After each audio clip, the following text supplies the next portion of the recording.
आता नेमकं काय घटना झाली आहे? नमस्कार सर, मी दत्तात्रय शांताराम पाटील, तलाठी चांचर बुद्रुक, तालुका धरणगाव येथे पोस्टेड आहे. तर आमचं पथक रात्री गस्त घालत होतो. चांचर येथे अवैध उत्खनन चालू असल्याची खबर मिळाल्यामुळे तर आमचं 4 जणांचं पथक तिथं गेलं.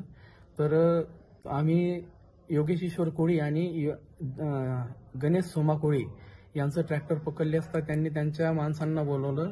तर ते 10 ते 11 इसमांनी आमच्या पथकावर हल्ला केला. मी मध्यस्थी करायला गेलो स्थानिक तलाठी असल्यामुळे, तर त्यांनी आमच्या पथकातील बाकी लोकांना सोडून मला पकडलं. मला त्यांनी लाकडी दांड्याच्या पावडीने मारहाण केली. माझ्या पायावर पावडी मारली, माझ्या पायाचं तुकडं पाडलं आणि पाठीवर मुक्का मार, डोक्यावर मुक्का मार दिलेला आहे, पोटात मुक्का मार दिला आणि वरून म्हणत होते याला मारूनच टाकतो, जीवानीशी मारून टाकतो आणि वाळूतच बुजून देतो, याला सोडायचंच नाही आता.